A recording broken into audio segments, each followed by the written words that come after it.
बिस्मिल्लाहिर्रहमानिर्रहीम। हथियारों की बात बाद में, पहले हमारा तेल खरीदो।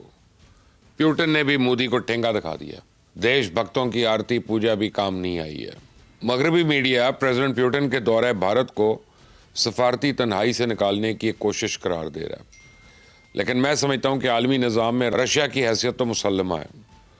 दुनिया का कोई मुल्क रशिया की इस हैसियत को चैलेंज नहीं कर सकता। वह आज भी एक सुपर पावर है और आज भी अक़वाम मुत्तहिदा में वीटो का हक रखता है। और मैं समझता हूं कि आलमी तन्हाई का शिकार रशिया नहीं बल्कि भारत है, और प्रेसिडेंट प्यूटन ज़्यादा शैतान मोदी को इस दौरे की ज़रूरत थी। आप देखें, इस वक्त दुनिया की कोई अहम ताकत भारत को मुँह लगाने को तैयार नहीं है। दुनिया की नंबर 1 सुपर पावर अमरीका के सदर ट्रंप आए रोज़ मोदी को जलील करते हैं, इसे तैयारी गिरने और सीज फायर कराने के ताने देते हैं। इंडिया की फार्मास्यूटिकल, लेदर और टेक इंडस्ट्री पर भारी टैरिफ आयद करने की धमकियां देते हैं। वाई रोज़ ललकारते हैं कि अगर भारत ने रशिया से तेल की खरीदारी बंद न की तो फिर उसे आलमी पाबंदियों का भी सामना करना पड़ेगा। लेकिन वही प्रेसिडेंट ट्रंप रशिया के प्रेसिडेंट प्यूटन के साथ अलास्का में मुलाकात करते हैं, उनके साथ रेयर अर्थ मिनरल्स की डील करते हैं और उन्हें यूक्रेन की जंगबंदी की एक डील भी ऑफर कर रहे हैं। तो फिर आलमी तन्हाई का शिकार कौन है, रशिया या इंडिया? तो मोदी ने इस अमरीकी दबाव का मुकाबला करने के लिए यूरोपियन यूनियन से रुजू किया, लेकिन यूरोपियन यूनियन ने भारतीय ऑयल कंपनी से पाबंदियां लगाकर उसको पैगाम दे दिया कि जब तक आप रशियन ऑयल की खरीदारी बंद नहीं करेंगे, तब तक आप सदर ट्रंप के तहफ़्फ़ुज़ात दूर नहीं करेंगे, तब तक आपके साथ कोई बातचीत नहीं होगी। तो अमेरिका और यूरोप से जलील होने के बाद मोदी भागम भाग पहुंचा बीजिंग। प्रेसिडेंट शी जिनपिंग के पांव पड़ गया, उन्होंने भी इस शैतान को कोई लिफ्ट नहीं कराई। तो चाइना ने मोदी की मिन्नतों के बावजूद इस साथ कोई बिजनेस डील नहीं की है। तजारती मकासद के लिए कोई सरहदी क्रॉसिंग पॉइंट खोलने की हामी नहीं भरी, बल्कि उल्टा चाइना ने अरुणाचल प्रदेश को सरकारी तौर पे अपना इलाका डिक्लेयर कर दिया। ये तो थी आलमी ताकतों की भारत के साथ ज़िल्लत आमेज़ सलूक की दास्तान, और जनूबी एशिया में भारत का हाल इससे भी पतला है। पाकिस्तान के साथ इसकी अज़ली दुश्मनी है। बांग्लादेश इसका पुराना इत्तेहादी था, लेकिन मोदी ने उसको भी अपना दुश्मन बना लिया। इसका ईरान भी उसको अपना दोस्त समझता था, लेकिन इजराइल के साथ जंग के दौरान इसने भी भारत का असल चेहरा देख लिया। अब वो भी चाबहार बंदरगाहों से वापस मांग रहा है। श्रीलंका और नेपाल भी इससे परे परे रहते हैं, स्वाय अफगानिस्तान के। इस खित्ते का कोई मुल्क भारत को मुँह लगाने को तैयार नहीं है। कोई इससे अपना दोस्त नहीं समझता, कोई इस पर एतबार करने को तैयार नहीं है। और इस आलमी रसवाई की वजह से भारत इस कदर मायूसी का शिकार था कि प्रेसिडेंट ट्रंप ने 137 बारी भारत और मोदी का नाम लेकर उनको जलील किया। उसके बावजूद भारत या मोदी ने पलटकर एक दफ़ा भी जवाब देने की हिम्मत नहीं की है। लेकिन प्रेसिडेंट प्यूटन का तैयारा जो ही दिल्ली उतरा तो यकायक भारत की गैरत जाग उठी। भारतीय सेक्रेटरी खारजा ने टीवी पे आकर यह कहकर अमेरिका को ललकारना शुरू कर दिया कि दुनिया का कोई मुल्क भारत को धमकाने की जुर्रत नहीं कर सकता। सुने जरा। And if no country can pressure India, whether it's Russia, whether it's the United States, or whether it's China, because we do not act under pressure.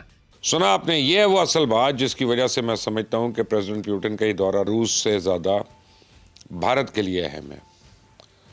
Bharat इस दौरे के ज़रिए अमेरिका और यूरोप को पैगाम देना चाहता है कि अगर आप हमारा हाथ झटक रहे हैं तो इस दुनिया में कोई और भी है जो बढ़ चढ़ कर हमारा हाथ थामने को तैयार है।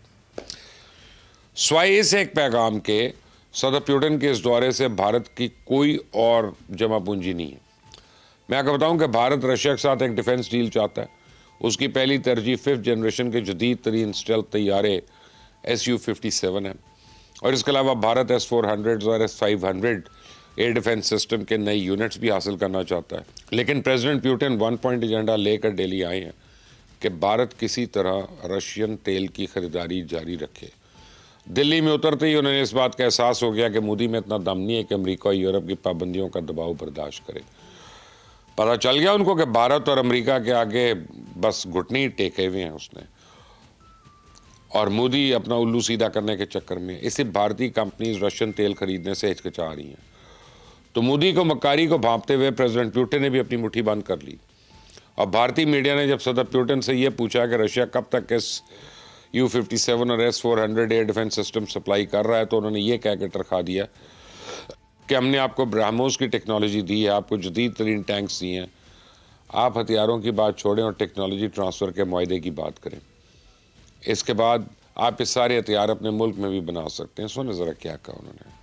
You have just mentioned the Su-57 aircraft. India operates several other Russian-made aircraft too. And there's the production of armored vehicles. तो असल में प्रेसिडेंट प्यूटिन अपनी वॉर इंडस्ट्री के लिए एक मुस्तकिल गाहक की तलाश में है और वो भारत के साथ एक जामे डिफेंस डील चाहते हैं, जिसके तहत सिर्फ हथियारों की तरसील ना हो बल्कि उसके साथ साथ जंगी टेक्नोलॉजी भी ट्रांसफ़र की जा सके।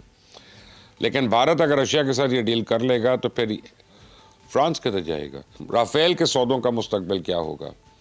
इजरायली ड्रोन टेक्नोलॉजी का तो भट्टा बैठ जाएगा। और सबसे बढ़ के मोदी सरकार की कमीशन कहाँ से आएगी? और अंबानी और अडानी जैसे मगरमच्छ कैसे खाएंगे? तो इन सब बातों का प्रेसिडेंट प्यूटिन को ही पता है कि मोदी अपने इत्तेहादी ममालिक से मुंह मोड़कर अपना सारा वजन रशिया के पलड़े में नहीं डाल सकेगा और ना ही अंबानी और अडानी जैसे अपने मकामी फाइनेंसर का दबाव बर्दाश्त कर सकेगा। तो जिस तरह तेल की खरीदारी पर मोदी ने गोलमोल जवाब दिया था, उसी तरह प्रेसिडेंट प्यूटिन ने भी टेक्नोलॉजी ट्रांसफ़र की बात करके उनको ठेंगा दिखा दिया। यानी ना 9 मन तेल होगा, ना राधा नाचेगी, यानी ना भारत टेक्नोलॉजी ट्रांसफ़र के मुआहदे पे आमादा होगा, ना ही उसको अपने मतलूबा हथियार मिलेंगे। तो मोदी के देशभक्तों ने पहले ट्रंप की आरती पूजा की थी और उससे आज उसी ट्रंप के हाथों दुनिया भर में जलील हो रहे हैं। और मैं दावे से कहता हूं कि वो प्रेसिडेंट प्यूटिन की आरती उतार कर भी खार होंगे।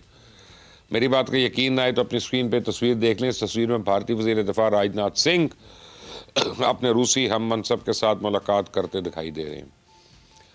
कहते हैं ना, तस्वीरें बोलती हैं, और ये तस्वीर तो चीख चीख कर बता रही है कि ये मुलाकात बेनतीजा रही। और इस तस्वीर में राजनाथ सिंह के चेहरे पर तारी संजीदगी आपको बता रही है कि Su-57 तैयारे और S-400 सिस्टम हासिल करने के लिए भारत को रशिया से तेल की खरीदारी जारी रखनी पड़ेगी, वरना ये हथियार उसको नहीं मिलेंगे। तो चलिए एक लम्हे के लिए ये फ़र्ज़ कर लेते हैं कि ये तस्वीर झूठ बोल रही है।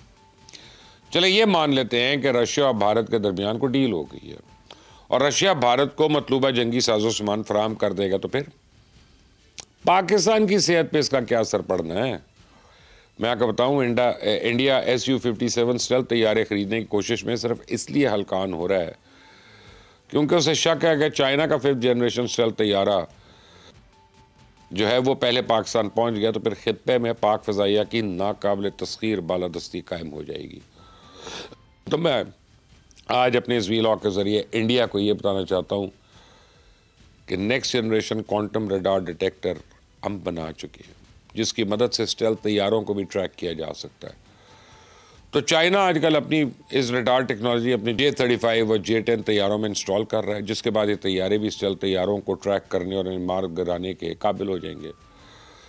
तो इसका मतलब है कि भारत के पहले राफेल तैयारों में अरबों रुपए की सरमायाकारी बर्बाद हुई थी और अब Su-57 के लिए खर्च किए जाने वाले अरबों डॉलर वो भी बर्बाद होंगे। हम पिटाक पिटाक पिटाक गिराएंगे।